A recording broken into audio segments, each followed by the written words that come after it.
Gaming is one of the few hobbies that, as time has progressed, while games sort of get better, they get worse. And on top of getting worse, they get more expensive and they get more exploitative. Almost every game that comes out these days has microtransactions. The price is $70, $80. You got to pay for online. You got to do this. You got to do that. You got to do backflips.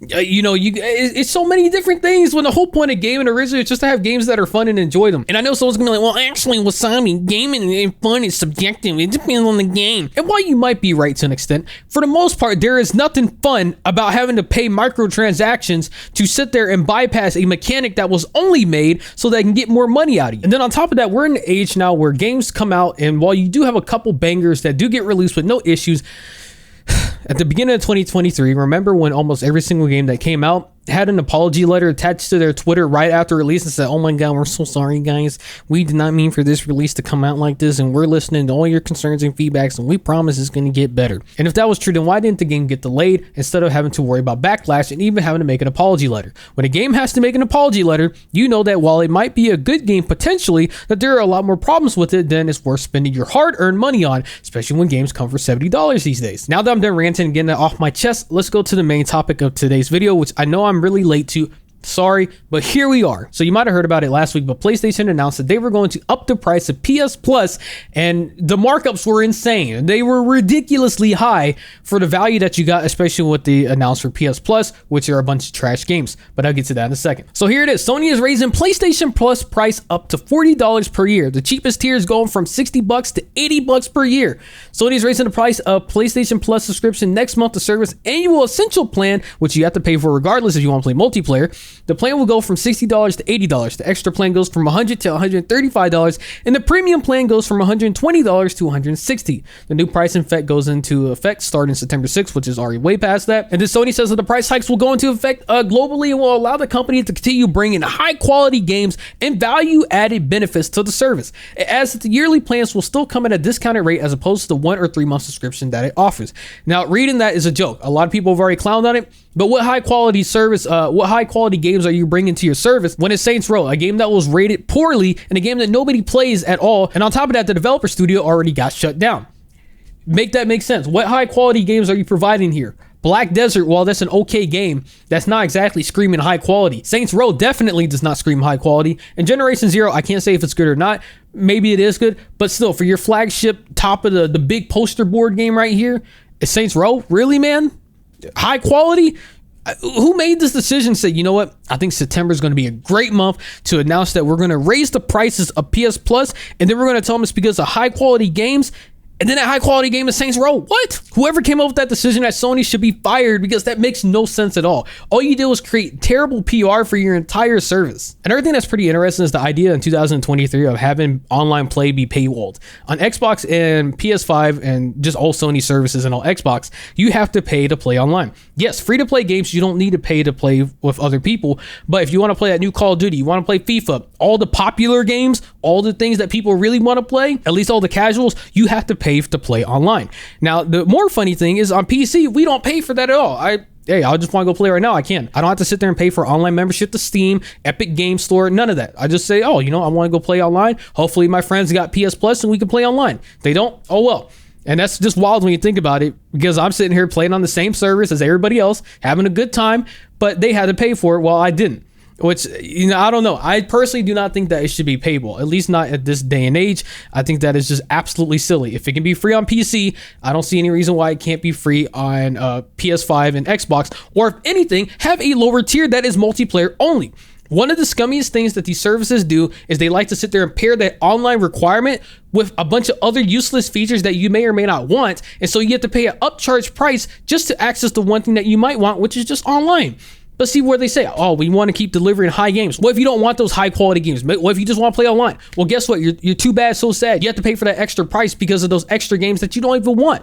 It's scummy to me. It's so messed up. Now, every time one of these discussions come up, I like to mention online passes. That is a relic term at this point. It was something that EA, and by extension of that, Criterion Games, was experimenting with this new system where if you bought a game used, you cannot play online unless you bought an online pass. It is fucking stupid. It was essentially a way to try and kill the used game market and make you have to either buy the game new, or if you buy the game used, now you got to buy an online code, a separate code, just to play online. It is the dumbest and scummiest tactic ever.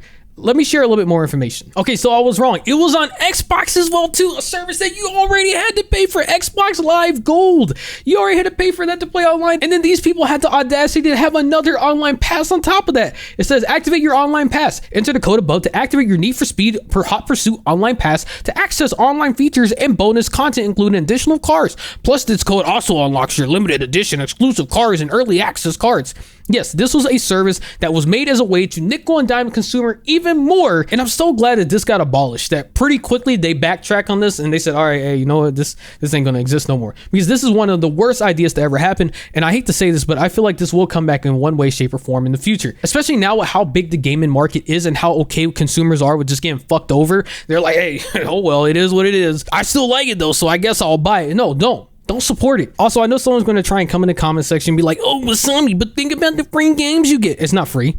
It's not free. You're paying access to access a cloud library of games. That is literally what you're paying for. If those games were free, you would not need a mandated service to access said games. This discussion that I see people bring up every time to try and justify PS Plus and its pricing, but you get free games, bro. They are not free. How many times do people have to say that? If they were free, you would not need PS Plus to access those games when your membership ends.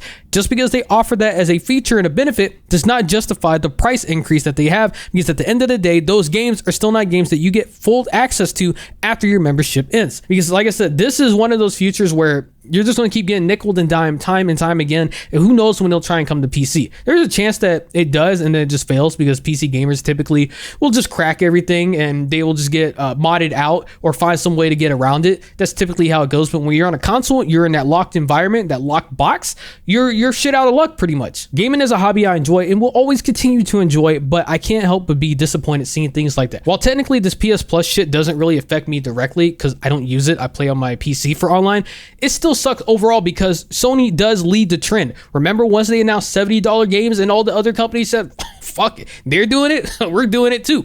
Sony leads that trend. It's like when Apple removed the headphone jack from the iPhones and then all the other companies originally tried to make fun of them and they're like, hey, God, you see this? It's working. Hey, we're going to do it too. Sony is just as much as a trendsetter as Apple is as well too, at least until Sony loses the dominant position in the market and then someone else takes the lead, and then maybe people don't follow in Sony's footsteps as much as they used to. And personally, I think it's a scam. I say do not support that. Do not give them your money. Do not pay for that, because all you're telling them at that point then is, it's okay. Just keep fucking me over.